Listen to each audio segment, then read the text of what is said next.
Have you ever felt like you're just spinning your wheels? You know, spending way too much time studying for way too little reward? Well, you're in the right place. Over the next few minutes, we're going to explore how to completely flip that script so you can get way better results by studying smarter, not harder. Let's dive in. So, does this sound familiar? You sit down, you open the books, and you just grind for hours and hours. You feel like you're being super productive. But then a week later, heck, maybe even the next day, it feels like all that information just vanished. You put in the time, but nothing's stuck. It's an incredibly frustrating cycle. And today, we're going to break it for good. And here's the secret right here. The solution isn't about chaining yourself to a desk and being miserable. It's about working in a way that leaves you feeling energized and full of ideas. It's not about more time. It's about smarter time. It's all about shifting from that brute force, more hours approach to using focused, truly effective techniques. All right, first up, let's talk about your two most valuable resources when you're studying, your time and your focus. See, most of us think of studying like it's a marathon, but it turns out our brains actually work best in short, powerful sprints. This little cycle is incredibly powerful because it works with your brain's natural rhythm instead of fighting against it. Research actually shows that our ability to soak up information peaks at around 25 to 30 minutes, and after that, it just drops off a cliff. So the method is simple. Focus, and I mean really focus, for 25 minutes. Then you take a 5-minute break to totally reset. Do that 4 times and boom, you've earned yourself a longer break, maybe 15 to 30 minutes. This keeps your brain fresh and ready to learn.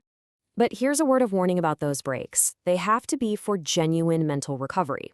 Don't fall into what the source material calls black holes, like social media. You tell yourself, I'll just check one notification, and the next thing you know, your break's over and your brain is actually more cluttered than when you started. You gotta step away, stretch, look out a window, anything but that. Protect your focus. Okay, so you've got your time sorted. But what about your space? It turns out managing your environment is the next critical piece of this puzzle. Where you study can be just as important as how you study. Come on, we're all guilty of this, right? Studying on the bed, maybe slumped on the sofa with the TV on. It feels comfy, but it is an absolute disaster for your focus.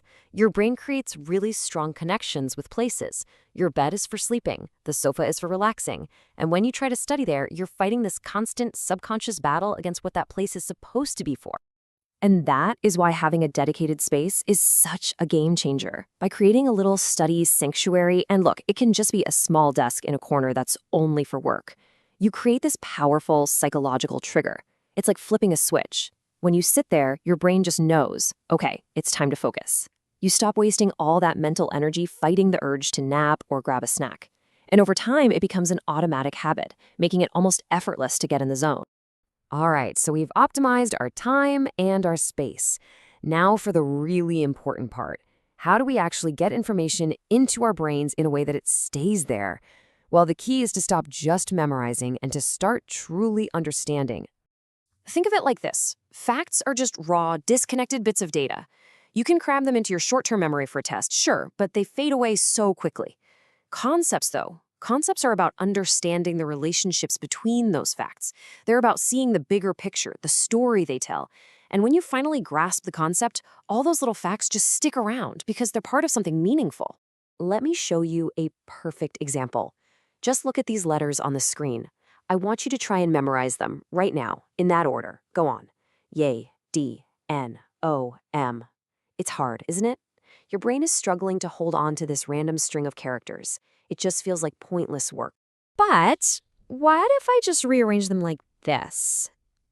Instantly, it's effortless. You don't even have to try. So why is that? It's because your brain didn't just see a bunch of letters, it recognized a concept it already understood. And that is the huge difference between memorizing raw facts and understanding concepts. You have to actively process information to give it meaning. So how can you force yourself to turn those messy facts into clean concepts? Well, one of the most powerful ways is to try and teach it. Seriously, the moment you have to explain an idea to somebody else, you're forced to simplify it, to organize it, to find the connections. And in that process, you end up solidifying the knowledge for yourself. It's brilliant. So teaching is one amazing way to process information. But what if you just need to remember a long list of specific facts? For that, we can turn to another set of powerful tools. They're called mnemonics, and they're basically clever little tricks for your memory. The definition is really simple. It's just any system that helps you remember things better. Instead of trying to use brute force to remember a list, you create a clever hook that your brain can easily grab onto. And there are all kinds of them. You can use acronyms, like using the name Roy G. Biv to remember the colors of the rainbow.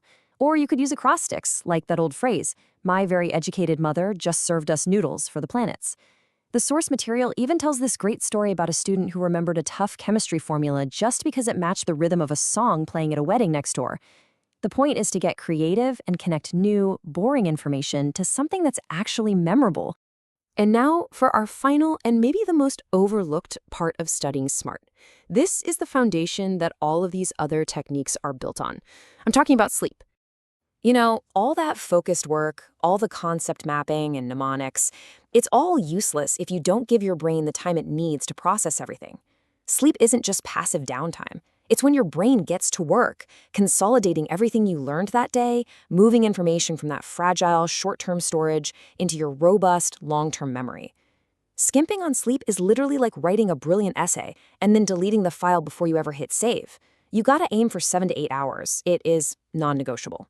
I want to leave you with this incredible quote from Leonardo da Vinci. It just ties everything together so perfectly. You can have the best techniques in the entire world, but if you don't have that motivation, that desire to actually learn, it's always going to be a struggle. So find your why, and I promise every one of these strategies will become 100 times more powerful. So my question to you is this. After hearing about all of these powerful techniques, what's the one habit you're going to start today? Is it going to be the 25-minute rule? Are you going to create that study sanctuary? Or maybe try out a creative mnemonic?